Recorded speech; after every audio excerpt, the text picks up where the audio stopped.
Listen up, fellas. Do you ever find yourself skipping meals or ordering takeout when life gets busy?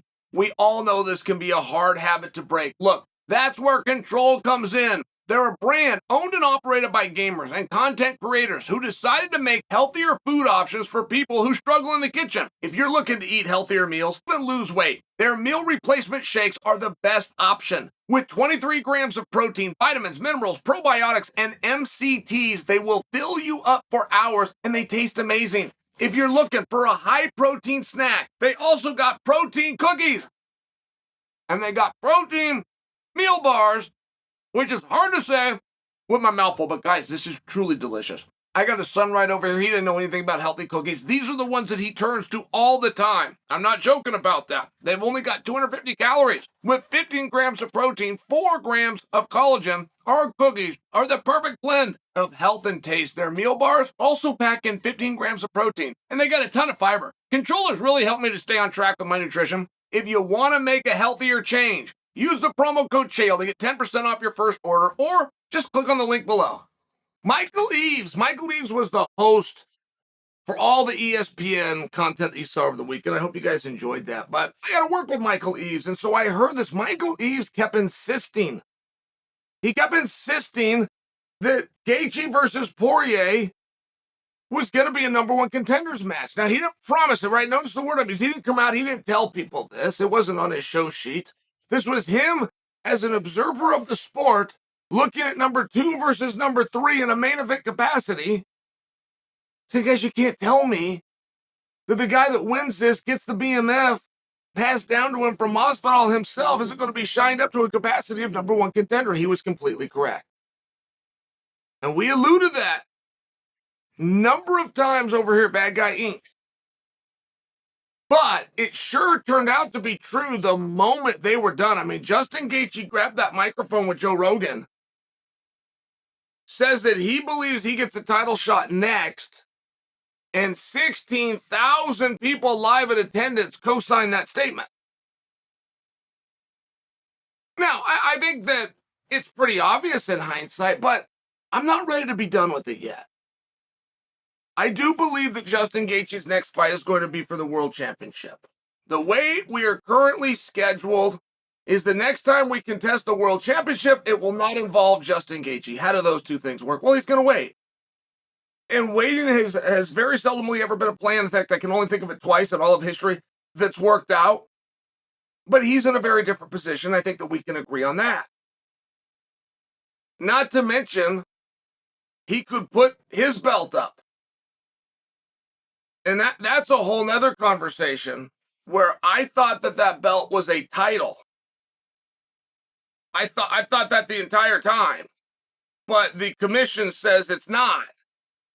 So all I'm sharing for you, if it's not a title, you wouldn't need anybody's permission. If it's just a belt, if it's just a trophy, he quite literally could put it up. I share that with you. I think it's very relevant. I think it's very relevant because while you're looking at Islam, okay, Charles Oliveira has told us 3 times he's not going to fight him. Charles Oliveira has never told us he's going to fight him. And I have to hear from you guys in the comment section. And I love you guys. I really do. But there's a reason that I'm the professor and you're the student. Okay, let me just give you an example. Charles Oliveira 3 times has said he's not going to do the Islam fight in October. And I hear from you guys that he now says he's going to. You've never heard him say that. Just to correct you, you've never heard him say that. You have hearsay. You have somebody else told you that he signed an agreement and says he's going to do it. He has never told you that he's going to do it. And I'm just bringing to you, what do we do in that situation? Do we get Gaethje ready in a backup spot? Conor McGregor made backup spots unfashionable, which is all the more reason that Justin Gaethje won't have a problem with it. Justin Gaethje became the champion of the world over Tony Ferguson as a last-minute replacement. So I'm just sharing with you, he's not going to be insulted to be in a backup position. What happened to Volkanovski? Okay, do you see where this gets interesting? Chael's coming in telling you Charles doesn't want the fight, then let's pull him out and put Gaethje in. That's what Chael's saying. That's not going to happen. Charles is going to stay on that poster for that fight. And whether he pulls out of the fight or he misses weight the day before, it's a very good idea to have somebody there to do what he said he's not. And I'm keeping my deal, Gabriel Checo. I'm not putting your guy at all. I don't mean to. I think Charles is fantastic. But I would be calling... Right, I have this deal with Gabriel Checo. I can't speak bad of Charles anymore. If I say that Charles is going to do the fight, does that make me sound like a nicer guy? Because if I say that, then I just called him a liar. And I can't think of a bigger insult to call somebody. If I tell you that Charles Oliveira is going to fight Islam in October on Fight Island, I just called Charles a liar because he said 3 times he's not. So the point I'm attempting to make for you, if Justin Gaethje's next fight is for the belt, if that's true, and Charles does show up in Fight Island, if that is also true, what just happened to Volkanovski? And that's where things get really interesting. And, I mean, hear me out. Hear me out, guys. What if Charles does fight?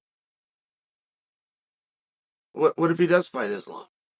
And what if both Volk and Gaethje, right? And don't forget, you're dealing with a very different mentality here. This is not a situation of what would you do or what have you seen other guys do. There was nobody like Volkanovski. There was nobody like Justin Gaethje.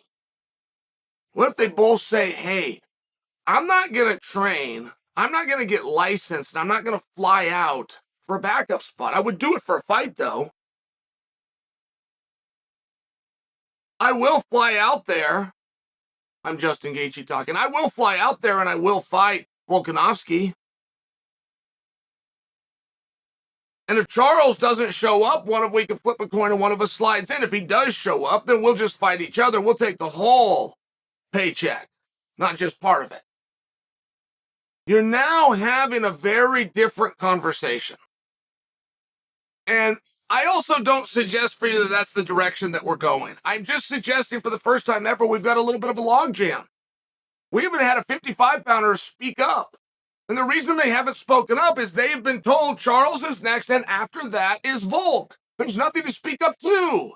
There's no opportunity there. I mean, you got the top guys trying to go get Conor McGregor to come out and do something. Just by example, there's no opportunity based on what they've been told for a world title fight. Well, there is now. I mean, there's either no opportunity whatsoever. Just go ahead and change divisions, right? If we're going to give it to Charles a quarter of a year from now, and then we're gonna wait another 6 months and give it to Volk as planned, and then 6 months after that, we're gonna get Gaethje in there, who certainly has earned it. Change divisions. If you're a 55-pounder with a goal of being world champion, leave the division. Get to 45 or man up to 70. Or have Volkanovski fight Gaethje.